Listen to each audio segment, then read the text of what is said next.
ಓಂ ಶ್ರೀ ಗಣೇಶಾಯ ನಮಃ. ಓಂ ನಮಃ ಶಿವಾಯ. ಓಂ ಶ್ರೀರಾಮ ಜಯ ರಾಮ ಜಯ ಜಯ ರಾಮ. ಪ್ರಿಯ ಶ್ರೋತೃಗಳೇ, ಇಂದು ನಾವು ರಾಮಾಯಣದ ಅತ್ಯಂತ ಅದ್ಭುತವಾದ ರೋಮಾಂಚನಕಾರಿಯಾದ ಅಧ್ಯಾಯವಾದ ಸುಂದರಕಾಂಡದ ಹೃದಯ ಭಾಗಕ್ಕೆ ಕಾಲಿಡುತ್ತಿದ್ದೇವೆ. ಇದು ಕೇವಲ ಒಂದು ಹಾರಾಟದ ಕಥೆಯಲ್ಲ. ಇದು ಭಕ್ತಿ, ಧೈರ್ಯ, ಶಕ್ತಿ ಮತ್ತು ಸೇವಾ ಭಾವನೆಯ ಪರಾಕಾಷ್ಠೆಯ ಕತೆ. ಸೀತಾಮಾತೆಯನ್ನು ಹುಡುಕುವ ಜವಾಬ್ದಾರಿ ಹನುಮಂತನ ಮೇಲಿದೆ. ವಾನರ ಸೇನೆ ನಿಂತಿದೆ, ಸಮುದ್ರ ಅಡ್ಡಿಯಾಗಿದೆ. ಆದರೆ ಹನುಮಂತನ ಮನಸ್ಸಿನಲ್ಲಿ ಒಂದೇ ಸಂಕಲ್ಪ: ಶ್ರೀರಾಮನ ಕಾರ್ಯಕ್ಕಾಗಿ ಈ ದೇಹವು, ಈ ಶಕ್ತಿಯು ಸಮರ್ಪಿತ. ಅವನು ತನ್ನ ಶಕ್ತಿಯನ್ನು ಸ್ಮರಿಸಿಕೊಂಡು ದೇಹವನ್ನು ವಿಸ್ತಾರಗೊಳಿಸಿಕೊಂಡು ಭೂಮಿಯನ್ನು ಒಮ್ಮೆ ಸ್ಪರ್ಶಿಸಿ ಆಕಾಶದತ್ತ ಜಿಗಿಯುತ್ತಾನೆ. ಯಾವುದೇ ಅಡೆತಡೆಗಳನ್ನು ಲೆಕ್ಕಿಸದೆ ಹನುಮಂತನು ಭಾರೀ ವೇಗದಲ್ಲಿ ಆಕಾಶಕ್ಕೆ ಹಾರಿದನು. ಅವನ ಹಾರಾಟದ ರಭಸಕ್ಕೆ ಪರ್ವತದ ಮೇಲಿದ್ದ ಮರಗಳು ಬುಡಮೆಲ್ಲಾಗಿ ಕೊಂಬೆ ರೊಂಬೆಗಳೊಂದಿಗೆ ಅವನ ಹಿಂದೆ ಹಾರಿದವು.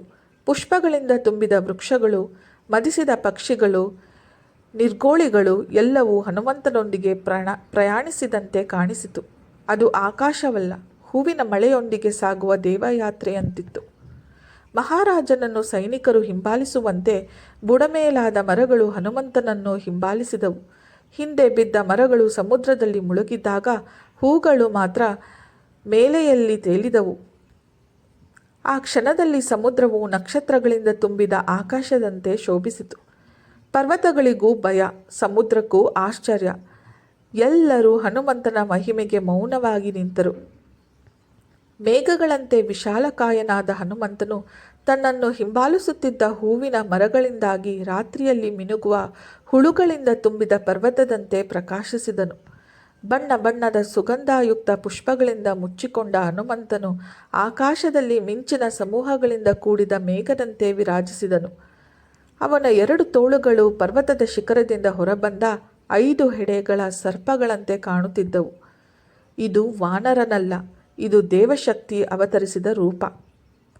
ಅವನು ವೇಗದಿಂದ ಚೆಲ್ಲಾಪಿಲ್ಲಿಯಾದ ಹೂವಿನಿಂದ ಸಮುದ್ರದ ನೀರು ಹೊಳೆಯಿತು. ಆಕಾಶವು ಹೊಸ ನಕ್ಷತ್ರಗಳಿಂದ ತುಂಬಿದೆಯಂತೆ ಪ್ರಕಾಶಿಸಿತು. ಗರುಡನಂತೆ ಆಕಾಶದಲ್ಲಿ ಹಾರುತ್ತಿದ್ದ ಹನುಮಂತನ ಛಾಯೆ ಸಮುದ್ರದ ಮೇಲೆ ಬಿದ್ದಾಗ ಇವನು ಸಮುದ್ರವನ್ನೇ ಕುಡಿದು ಬಿಡುವನೇನೋ ಎಂಬ ಭಾವನೆ ಮೂಡಿತ್ತು. ಅವನ ಕಣ್ಣುಗಳು ಮಿಂಚಿನಂತೆ ಹೊಳೆಯುತ್ತಿದ್ದವು.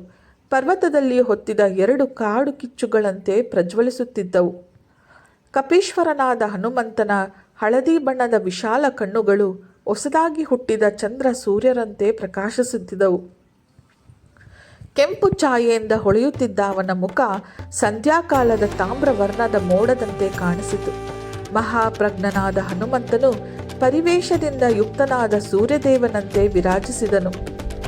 ಅವನ ದೊಡ್ಡ ಬಾಲ ಗೈರಿಕಾದಿ ಧಾತುಗಳಿಂದ ಶಿಲ್ಪಿಸಲ್ಪಟ್ಟ ಪರ್ವತದಂತೆ ಪ್ರಕಾಶಿಸುತ್ತಿತ್ತು. ಸಮುದ್ರವನ್ನು ಲಂಘಿಸುತ್ತಿದ್ದ ವಾನರಶ್ರೇಷ್ಠನಾದ ಹನುಮಂತನು ವಾಯು ಮೇಘದಂತೆ ಭಾರೀ ಶಬ್ದ ಮಾಡುತ್ತಿದ್ದನು. ಉತ್ತರ ದಿಕ್ಕಿಗೆ ಚಾಚಿದ ಬಾಲದೊಂದಿಗೆ ಬಾಲದಿಂದ ಕೂಡಿದ ಉಲ್ಲೆಯಂತೆ ಅವನ ದಕ್ಷಿಣ ದಿಕ್ಕಿನ ಲಂಕೆಯುತ್ತ ಹಾರಿದನು. ಇದು ಕೇವಲ ಹಾರಾಟವಲ್ಲ, ಶ್ರೀರಾಮನ ಆಸೆಯ ಹಾರಾಟ. ಪ್ರಿಯ ಶ್ರೋತೃಗಳೇ, ಹನುಮಂತನ ಈ ಹಾರಾಟ ನಮಗೆ ಹೇಳುವುದು ಒಂದೇ: ನಿಶ್ಚಯ ಇದ್ದರೆ ಅಸಾಧ್ಯವಿಲ್ಲ, ಸೇವಾ ಭಾವನೆ ಇದ್ದರೆ ಶಕ್ತಿ ಸ್ವತಃ ಬರುತ್ತದೆ, ಭಕ್ತಿ ಇದ್ದರೆ ಭಯ ದೂರವಾಗುತ್ತದೆ. ಜೈ ಶ್ರೀರಾಮ್, ಜೈ ಹನುಮಾನ್.